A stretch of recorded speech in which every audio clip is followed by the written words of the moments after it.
Hello, Southside. So glad that you tuned in for Testimony Tuesday here today. We've got a special edition of Testimony Tuesday for Mother's Day week. I have with me Jennifer Skipper, or as I know her, Mom. Mom, welcome to Testimony Tuesday. How you doing? I'm good, thanks. Awesome. Thanks for joining us today. Normally, I introduce the guests on Testimony Tuesday by saying something that I love about them. And that's a really hard one for you, not because it's hard for me to think of something I love about you, but because when I think about what do I love about my mom, it just is kind of the answer is that she's my mom, you know? And so I could talk about how loving you are and what a great mom you've been and how you've raised us to love Jesus and to follow him, me and all my brothers. But when it comes down to it, I don't want to cheapen that love that I have for you because I love you simply because you're my mom. And when I look at you, I say, hey, that's Mom. I love her. So there you go. So Well, that's awesome. Kind of introduction that I would give to somebody on this. Sure. Yeah. So Mom, I'm really excited that you're on Testimony Tuesday today because you just have a really cool story, and I've heard some of it, and you've shared it with our church a little bit in different groups, but I thought this would be a really cool way to just kind of talk about what your different moms in your life have taught you about sacrifice, since that's the virtue that we're talking about this week. And if you are watching and you haven't seen this week's service on sacrifice, go and watch that to give you some context for what we're talking about. But I just thought it would be cool if you could share with us kind of what have your moms in your life, I guess being your mom and your mother-in-law, my Nana, what have they taught you about sacrifice, the virtue of sacrifice? I think that God greatly blessed me in the arena of mothers. I grew up with Grammy, your Grammy, and she, I don't call her Grammy, I just call her Mom. But actually, I refer to her as Grammy a lot for the last 20-something years. So, but she is just the person who put my sister and I first. In so many ways. She dedicated her life to raising us. She was a stay-at-home mom for most of our growing up years, and we could come home and we could say, "Oh gosh, I need to dress like a blueberry tomorrow," and she'd just pull a blueberry costume out of the air and make it, and off we go. Or I need some cookies, and she was just that type of mom that could make it happen. She just could make it happen. I don't think I've been that type of mom, but Grammy's always been here, so I didn't That's need right. to be, because she was also that kind of Grammy. So I learned a lot about putting others before myself from my mom, because she was just a great, and continues to be a great example of that. And then in my growing up family, I'm sorry? I was just going to jump in because I think that what's really interesting about that example is Grammy's not at all the type of person who would call attention to herself as an example, you know, and so she wouldn't say, let me show you how to be sacrificial, but I think that's kind of part of the sacrificial lifestyle, is that you don't draw attention to yourself, you just do it, and then people eventually start to say, oh, wait a minute, that person is really putting my needs before their own, and that starts to have an effect on them. So sorry to interrupt. No, that's fine. And Grammy is just one of those people that I always just knew she loved me, which is wonderful. But in our home growing up, like, we didn't tell each other we loved each other a lot. And so becoming Nana's daughter-in-law was a whole different experience, because the woman exuded love and was very passionate about her love for other people. And that wasn't something I experienced growing up. I mean, we always knew we were loved and we were secure in that, but we didn't tell each other we loved each other.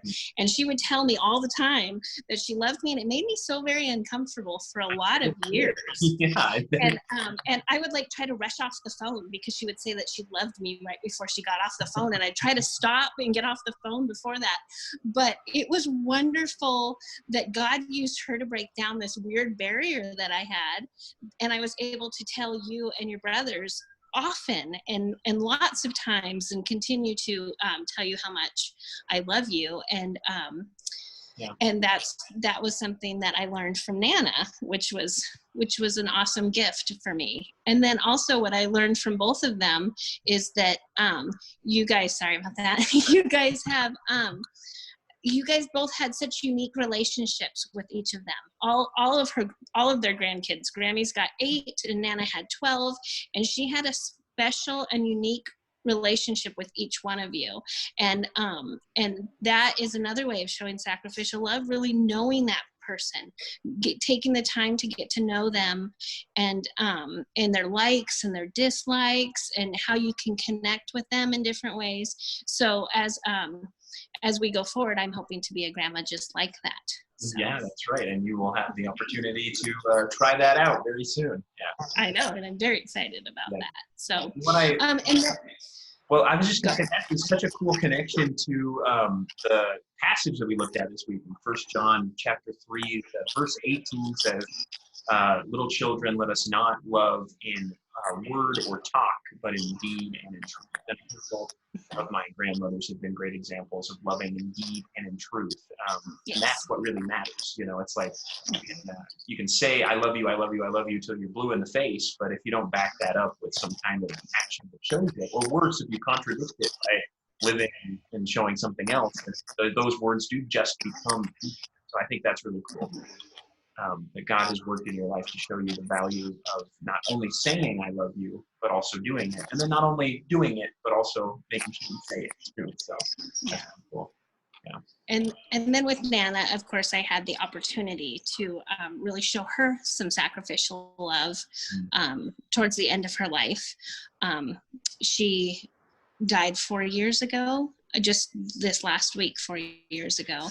And towards the end of her life, we brought her up to our home, and she lived with us, and that wasn't easy. That wasn't easy, and I really want to give God all the glory for that, because sometimes this story makes me look better than I am, and truly it was all God, because 2 women, it's very hard for 2 women to live together, 2 grown women, and it was no different for the 2 of us.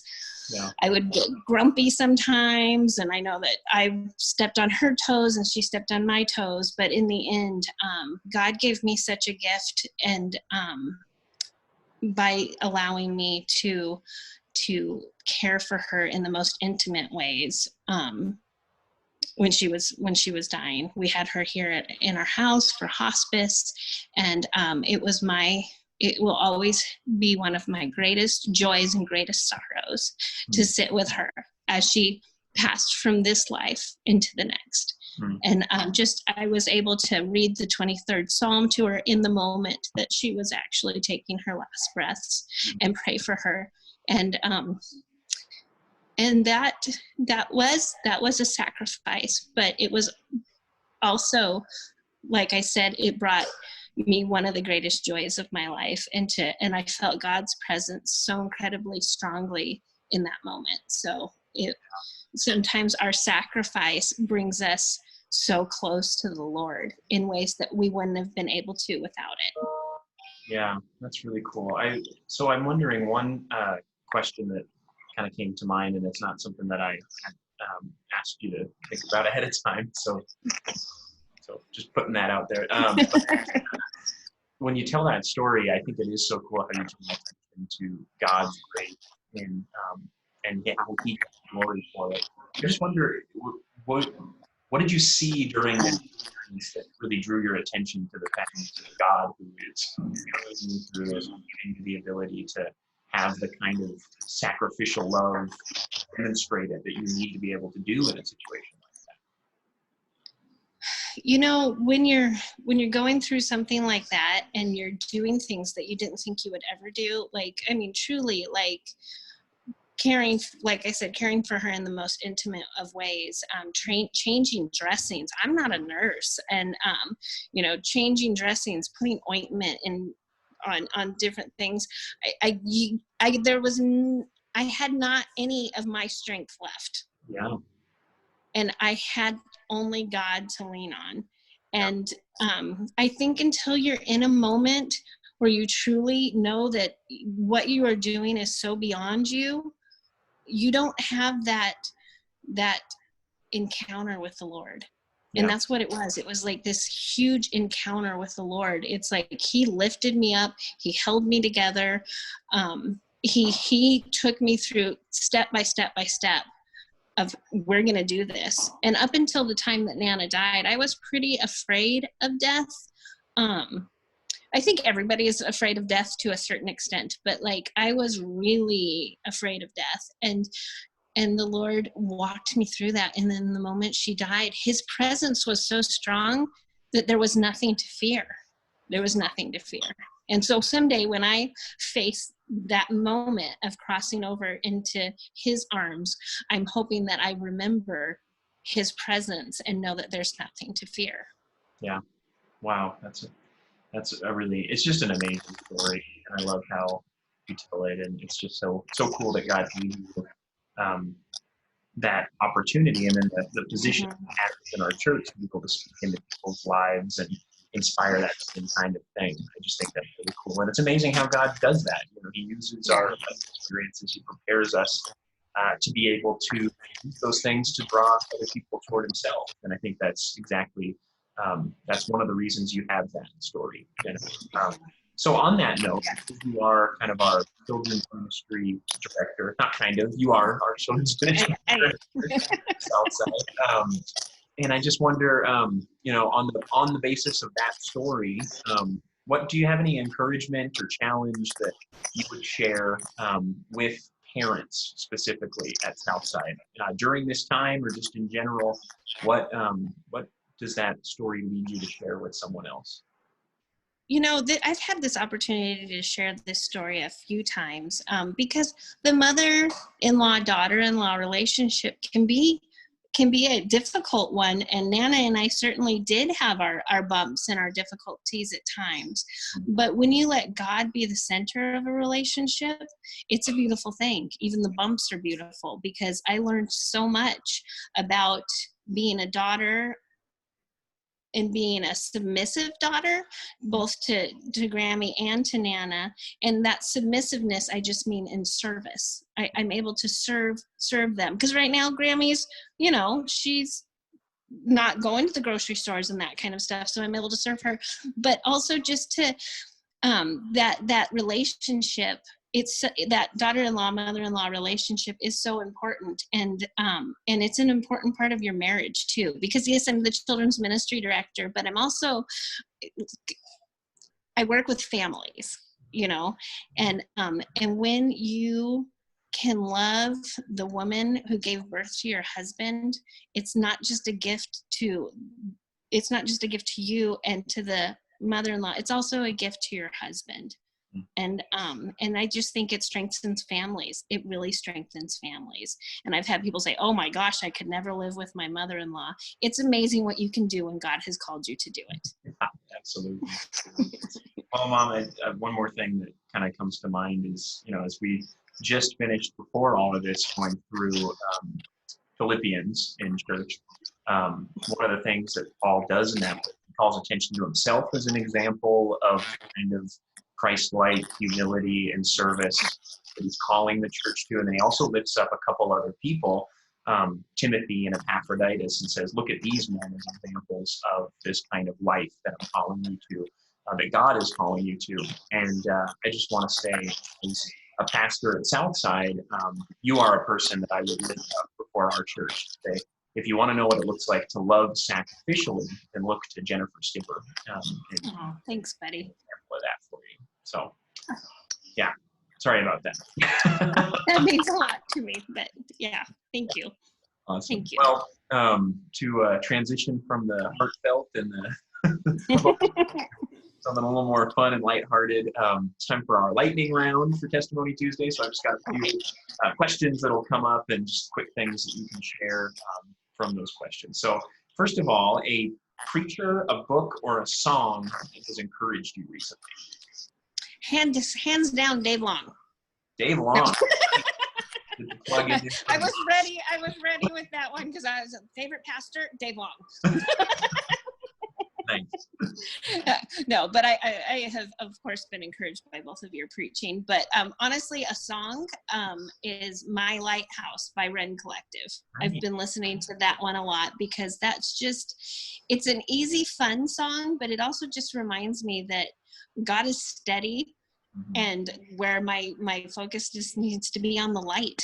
Yeah. You know, during this time that's a little crazy. It's crazy, right? It's crazy. It seems uncertain, but God's certain. Yeah. God's certain. So if I keep my eyes on him, I'm okay. Yeah, absolutely. Here's one, a place you've never been to, but you want to go to. And I know you love to travel, so hopefully that's a fun one for you. You know, I would like to someday go to Israel. And I would like to go with you because I would like you to show me all of the things that you've studied and some of the places that you've been. And I would just love to do that, maybe even as a family sometime, and just have you kind of show us around and give us, and you and I both love history. So it would be an awful lot of fun to do together. So we'll rent a camel and we'll go. I think I might prefer a bus. A bus. Fine, have it your way. Let's see. One thing that you love about our church. The people. Yeah. The people. And during this time of quarantine, it has even lifted that up to me more, that the church isn't a building, although it's nice to have some place to meet when we can. But it's the people. It's the people. And I'm still seeing lots of people on Zoom meetings and all of the ways that we can connect in that way. But man, do I miss our kids. I miss our kids. I miss seeing their faces as they run down to their rooms. And, I miss your kids. I miss all the kids, and I also miss the moms and dads, And she's not just saying she's on video. She's told me that in private. So, yes. So it's true. One of the hardest things is not getting to see those kids. Yeah. One more thing. So nobody's happy about this quarantine stuff that we have to do, but I think one interesting thing, and this might be a tough one, is a silver lining of quarantine. How have you seen God work? What are some of the hidden blessings that are wrapped up in this that you've experienced? Just one. Okay, this one is, and it's kind of a serious one, so I don't mean to, kind of go to the serious side, but Dad's business has been closed down for, I think, 8 weeks now, 7 weeks, 8 weeks. And I have seen your dad, and Greg, for everybody else, I've seen him live his faith. He has been the rock in our family. This is not shaken him. Instead, it's just deepened his faith. And to see the Lord do that is priceless. Yeah. And he's been a man of faith for years, but just to even see it go deeper is a really, really cool thing. That's awesome. Yeah, I think we're getting to the point with all of this that, if nobody was ever happy about it, but I think we're getting to the point where everybody's pretty annoyed and sick of it and ready for change. And so I think it's good to remember that in this time, God's going to do some cool things, and we have an opportunity here. As much as it is a challenge, it's also an opportunity to see what God does and to step obediently into his plan and his will.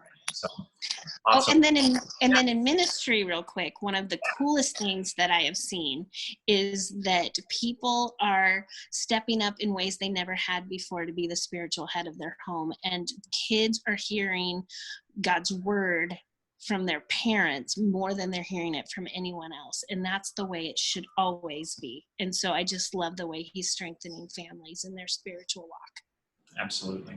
Absolutely. Well, Mom, thanks so much for doing this. I love you. Happy Mother's Day. And thank you. And thank you, Southside, for tuning in. Don't forget to check out all the cool weekly content we've got going on at the end of this video. Right about now, you'll see popping up on the screen where you can subscribe to our YouTube channel to make sure you don't miss anything, and then also where you can go and watch more of these cool testimonies that we've had over the past few weeks. Southside, tune in tomorrow for Worship Wednesday here on our YouTube channel. And as always, the grace of the Lord Jesus Christ be with your spirit.